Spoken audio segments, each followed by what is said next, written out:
Сайн байцгаана тулгын сохт автомобиль. За өнөөдрийнхөө босын явдлыг ярих гад камерасаагаа байж гин. За өнөөдрийн маань хэрэг болохоор Солонгосын Пажуудад болсон нэгэн хэрэг байгаа. За энэхүү хэрэг нь болохоор 2007 оны 10 сарын 14-ний өглөөний 9 цаг 50 минутанд 119 буюу онцгой байдлын албанд нэгэн дуудлага ирсэн байгаа маа. За тэрхүү дуудлага нь болохоор юу байсан бэ гэхээр за гэртээ орж ирсэн чинь нөхөр маань ямар ч ухаангүй, ямар ч амьсгаагүй байна. Энэ баг нөхөр маань баг нас барсан юм шиг байна. Та бүхэн яарвчлаараа хурдлаараа гэсэн тийм айс сандарсан эмэгтэй дуудлага байсан байгаа. За тэгээд дуудлагын дагуу 119-ын энэ хэргийн газар яваад очиод үзсэн чинь нөхөр аль хэдийн нас барсан байдалтай угтсан байгаамаа. За тэгээд үүний дараа мөрдөгчд хурж ирээд эхнэрээс асуулт асуудгаа. За нөхрөө орхиод хаашаа гарч явсан бэ гэж асуусан ч болохоор би өглөөний 8 цаг 40 минутанд хүүхдүүдэд үзүүлэх гээд эмнэлэг рүү гарах гээд нөхрөө сэрээсээ. Тэгээд нөхөр маань болохоор айгүй согтолтой архин гарааг байсан болохоор намайг чи ганцаараа явчихад ирээ гэж хэлсэн. Тэгэхээр би нөхрөө орхиод хүүхдүүдэд дагуулад эмнэлэг явцсан. За тэгээд үүний дараа эмнэлэгт очичоод хүүхдүүдэд үзүүлчихэд өөрийнхөө төрсөн ахыг дуудсан. Тэгээд төрсөн ах маань болохоор манад өглөөний цай уучаад за тэгээд танаа гэр рүү явъя хүргээд өгье гэж хэлсэн. Тэгэхээр би за тэгвэл та манай хүүхдүүдийг дагуулад төрүүлээ явжий. Би нөхрөө дагуулад танад яваад очиё гэд хурж ирээд нөхрөө авах гэсэн чинь нөхөр маань иймэрхүү байдлаар намайг угтсан гэж мэдүүлэг өгсөн байгаа. За үүний дараа мөрдөгчд хэргийн газарт үзлэг шалгалт хийхэд талигаач зочны өрөөний тэг гол хэсэгт чармаа нүцгэн таа ширтсэн хэвтэж байсан байдалтай олддгоо. Талигаач нүцгэн байхыг харсан цагдаагийнхан гайхшиж за усанд орчоод гарч ирээд нас барсан юм байх та шалтарч унаад ч юм уу те нас барсан болов уу гэж бодоод үзсэн чинь ямар ч тийм унсан одоо тийм бэрцсэн гэсэн зүйл байхгүйсэн байгаа. За тэгээд хамгийн ачаалттай нь болохоор талигаачийн ам хэсэгт цусны үл ялэг тийм тусал тогтсон байдаг нь олдсон байгаа. Энэ юун цус болох талаар мөрдөгч нар эхнэрээс нь асуугаад үзсэн чинь болохоор за тэгсэн чинь эхнэр нь болохоор айгүй ачаалттай хариулт өгсөн байгаа юм. За тэгээд юу гэж хариулсан бэ гэхлээр болохоор нөхөр маань зүгээр л ухаан алдсан юм байх гэж бодоод би өөрийнхөө хурууг хазаад цус гаргаад аманд нь хийж өгсөн юм аа. Тэр цус болтой гэж хариулсан байгаа. За энэ хуруугаа хазаад яагаад нөхрийнхөө аманд цус хийсэн бэ гэхлээр болохоор Солонгос тийм дом маягийн юм шиг байгаамаа. Айгүй эрт дээр үеэсээ одоо юм ухаан алдсан ч юм уу те ухаан алдсан хүний аманд ямарваа нэгэн амьтны цус хийхэд тэр хүн сэрэгдэе гэсэн тийм дом маягийн зүйл байсан байгаа. За тэр домыг гинт энэ эхнэр нь болохоор санаад би тэгээд энэ домыг ингээ хийсэн гэж хариулсан байгаа. За мөрдөгчийн хэлж байгаагаар нөхрийн үхлийн шалгал нь ямар ч тодорхой бус мөн сэжиг бүхий зүйлч огт байгаагүй гэж хэлсэн байдаг юм байна.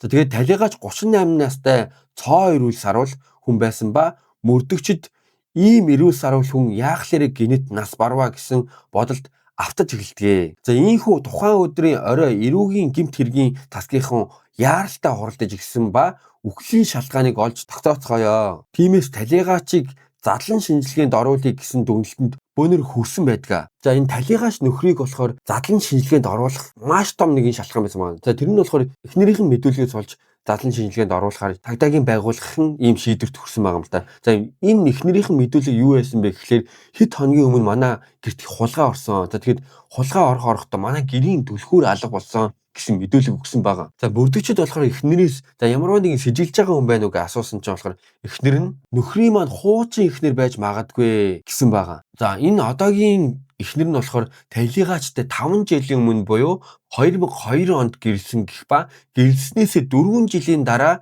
нөхрөө өмнө нь хүнтэй гэрэлж байсан гэдгийг мэдсэн байгаа. За тэгэд гэрлэхдээ өмнөх эхнэрээсээ хүүхэдтэй байсан гэдгийг хүртэл гэрснээсээ 4 жилийн дараа мэдсэн байгаа юм л та. Эхнэр нь болохоор яаж энэ хуучин эхнэртэй байсан өмнө гэрэлж байсан бэ гэдгийг мэдсэн бэ гэхлээр энэ одоо Солонгос болохоор нүүж ирээд оршин суугаа хаягаа ингээд бүртгүүлт юм байна. За тэгсэн чинь бүртгүүлэх гээд үзсэн чинь нөхрийнх нь нэрдээ нөгөө өмнө хүүхэдтэй байсан, за эхнэртэй байсан гэдэг нь ингээд гараад ирсэн, мэдээлэл гараад ирсэн байлаа. За тэгээд тухайн үед болохоор эхнэр нь тийм хуурцсан мэдрэмж аваад нөхөртөөгөө тухайн үед болохоор айгүй муудалцдаг байж байгаа. За тэгээд мэдээж хүлийн зөвшөөрөхөөс өөр аргагүй түрээд айгүй эв найрамдалтай юм амьдарч исэн хосууд байсан байгаамаа. За тэгээд харин нөхрийн маань хуучин эхнэр бол биднэртээ байнга тэрсэлдэж байнга муудалцдаг байсан. Нөхрөөс маань одоо байнгын мөнгө нэгдэг байсан, хүүхдийн мөнгө гээд байнгын нэгдэг байсан гэсэн мэдээлэл өгсөн байна.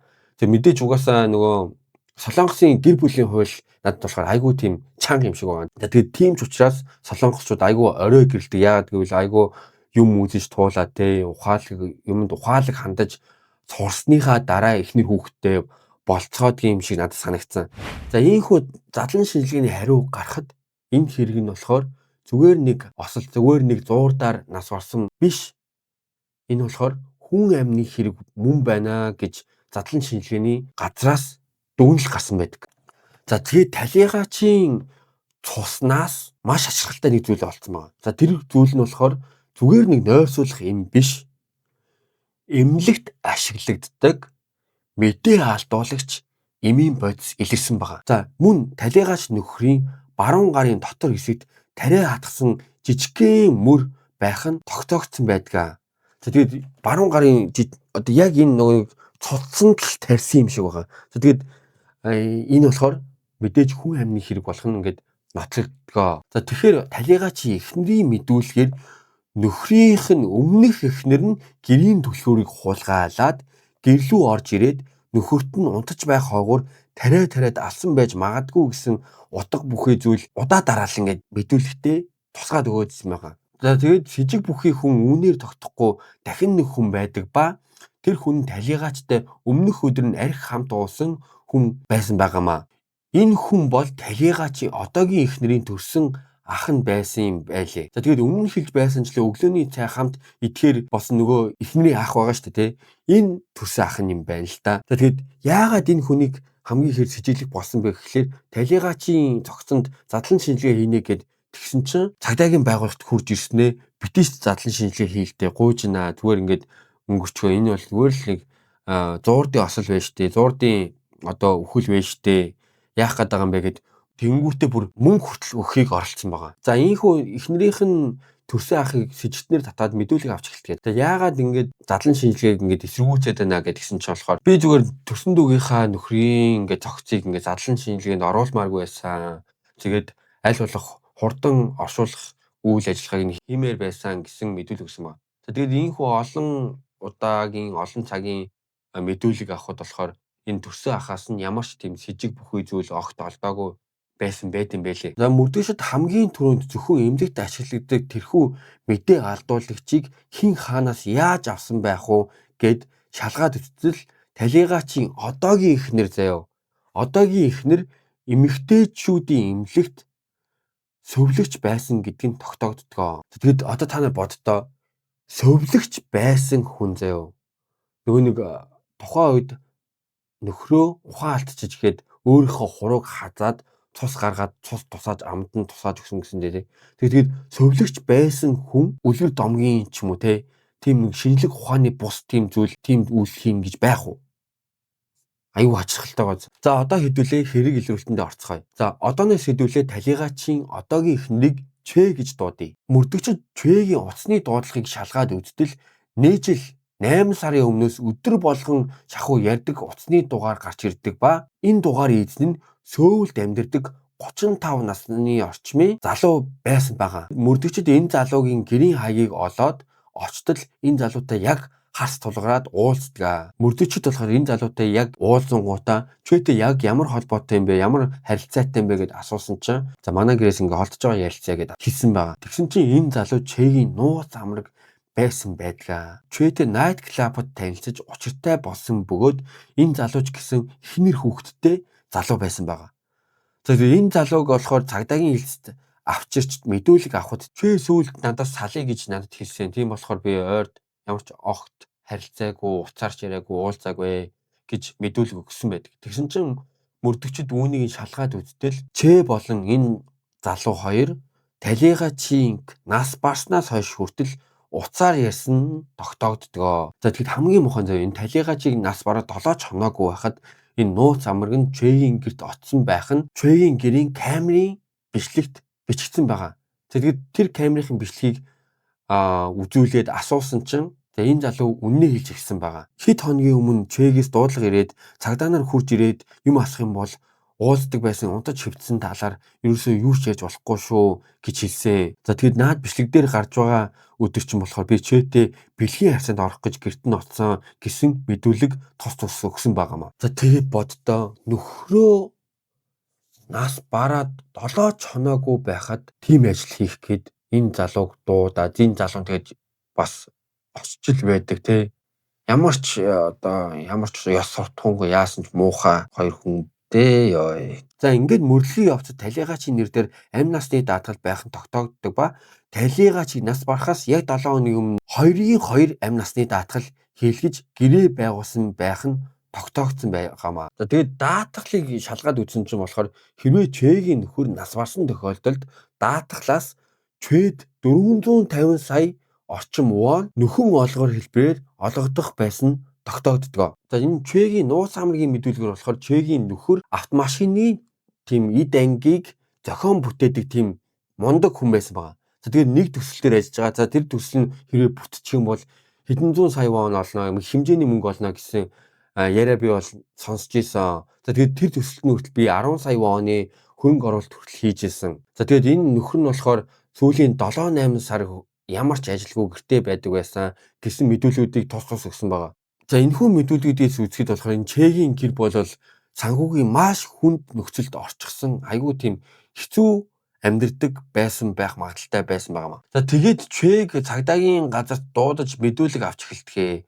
За түүний мэдүүлгээр нөхөр маань хамгийн анх өөрөө амь насны даатгал хийлгий гэсэн. За тэгээд гэрт маань хүртэл даатгалын ажилтан хурж ирээд тэгээд бид хамтдаа хэлгсэн. Нөхөр маань магадгүй бид хэдэд мөнгө үлдээх гэж өөрийн амиа хорсон байх магадaltaй юм байна шүү гэж цагдаа нарт хэлсэн байгаа. Гэхдээ сонирн байгаад өөрийнхөө амь насыг эвүүтгэн байж гэр бүлдээ мөнгө үлдээн гэж байх. За тэгээд мөрдөгчийн үзэж байгаагаар талийгааш солгоогоор буюу зүүн гараараа өөртөө тариа хийн гэдэг бол ямар ч боломжгүй зүйлээ. За тэгээд түүнээс гадна мэдээ алдуулагчийг эмнэлгээс өөрөө олох өөрөө авах тийм ямар ч боломжгүй гэж үзсэн байгаа. Мөрдөгч болохоор чэд болохоор за нөхрийн чинь биенээс юм мэдээ алдуулагч ирлээсэн ингээ хийсэн чинь ямар мэдээ алдуулагч? Яг ямар мэдээ алдуулагч гэж ингээ гэсэн чинь мөрдөгч болохоор пентатол содиум гэдэг нэртэй тийм мэдээ алдуулагч байна. Энэний талаар чи сайн мэдж байгаас дээ гэд асуусан байгаа. За тэгсэн чинь чи болохоор би бол сайн мэдгүй хаалгаанд ашигладаг гэдгийг бол мэднэ. Миний ажилладаг байсан эмнэлэгт бол ийм бүтээгдэхүүн байхгүй гэж мэдсэн байгаа. За ингээд чэгийн ажиллаж байсан бүх эмнэлгүүдийг шалгаад үзэхэд эмэгтэйчүүдийн эмнэлэгт ажиллаж эхлэхээс өмнө 8 жилийн турш мэдээ алдуулах тасгийн сувлагч байсан нь тогтоогддог. Бүр амар хачирхалтай бас тээ. Мэдээ алдуулагч тасгийн сувлагч. За тэгээд энэ чэгийн ажиллаж байсан бүх эмнэлгүүдээс энэ пентатол содиум гэх мэдээ алдуулагч алга босноо гэж шалгаад үзсэн чинь одоогийнхан ажиллаж байсан тэр эмэгтэйчүүдийн эмнэлгээс 6 ширхэг пентатол содиум алга болсон байна. Хэрвээ эмнэлгээс энэ ямарваа нэг юм алга болчих юм бол бөө юм болно шүү дээ тий. Мэдээж одоо тэр бүх юм чинь тоо ширхийн дагуу байх ёстой шүү дээ эмнэлэг. За тэгсэн чинь энэ эмэгтэйчүүдийн эмнэлгийн захирлынх нь таньдаг бас нэг эмнэлэг байсан байна. За тэр таньдаг эмнэлэг нь болохоор дампуураад татан буугдаад за тэнд байсан бүх эд тогшилтэй ямарваа нэг им тариа бүгд энэ эмнэлэг дээр агуулгад нь хадгалагдаж байсан тогтооддог. За тэгээд энэ татан буугдсан эмнэлгийнх нь эмнүүд дундаас пентатол содиум гэх нэртэй мэдээ алдуулагч 6 ширхэг алга болсон тогтоогддог. За ингээд бүх зүйл баг ойлгомжтой болж байгаа шүү дээ. Эхнэрийнхэн ажилладаг байсан эмнэлгийнх нь газраас 6 ширхэг пентатол содиум гэдэг мэдээ алдуулагч алга болчлоо. Нөхрийнхэн цогцсноос пентатол содиум гэх нэртэй мэдээ алдуулагч их хэмжээгээр илэрлээ. За тэгээд мөрдөгчд за үнэ хэлээ. Чи нөхрөө алсан уу гэд асуухад болохоор ерөөсөө бүр би энэ хэргийг хизээч хийгээгүй. Би хизээч хийгээгүй ийм хэрэг хийх хүн биш гэд шүүхтэр хүртэл ерөөсөө бууж өгөөгүй. За тэгээд мэдээж шүүх үнийг нь харж үзэлгүйгээр энэ чэд бүх насаар нь хорих ялыг оноодгоо. За өнөөдрийнхөө дугаараа нэг иймэрхүү харамсалтай хэргийн талаар ярьлаа. Тэгээд энэ Солонгост болохоор юм 8 насны даатгалаас болж айгүй их тийм гэмт хэрэг гардаг юм шиг байгаа. За ихэн цаашаа ер нь бол юу ингээд энэ ч одоо 60 70 саяын хүн амтай ор юм чинь мэдээж гэмт хэрэг гарч ил таараа. Энэ 60 70 сая хүн амтад сэтгэр байж л байгаа. За тэгээд ийм бас нэгэн чөтгөр шулмын талаар ярьлаа. За тэгээд мөнгө гэдэг зүйл нэг талаараа ингээд маш муухай маш бас хар бараан зүйлүүдийн нэг юм шиг надад санагддаг юм хаяа. Гэтэ яг уу би яг уу мөнгөтэй болъё л гэж одоо хүн болгол мөнгөтэй болъё гэж боддог л байлгүй дээ. Хүн болгон л мөнгөтэй болохыг тулд хөдөлмөрлөж те өдөр шөнө ойр хоолой хасаж гэж ажилдаг байх. Гэтэ зарим нэг хүмүүсийн хувьд те айлуулах хүмүүсийг лөөрдчий, хүмүүсийг ингэчий, тэгчий, хүмүүсээс амархан мөнгө олчий. За нэг иймэрхүү байдлаас болж ингэж гэмт хэрэгүүд айгүй их мөнгнөөс болж гардаг юм шиг байгаамаа. Тэгэд өөрийнхөө хүч хөдөлмөрлөж мөнгө олоорой манхаа залуусаа. За тэгээд өнөөдөр маань болсон явдал нэг иймэрхүү хэрэг байлаа. Тэгээд намайг үздэгт, намайг дэмждэгт, надад лайк дардаг, намайг коммент дээр гой сэтгэл үлдээдэгт маш их баярлалаа. Гэтэ бас муухай сэтгэл үлдээдэг хүмүүстэй ч гэсэн бас маш их баярлалаа гэхгүй. За тэгээд улам их хичээх болноо. Дараагийнхаа дугаараар уулзлаа, баяртай. За тэгээд лайк дараарай, subscribe дараарай, коммент бичээрэй. Би бүгдийг уншиж байгаа шүү манхаа. Хайртай шүү. Баяртай.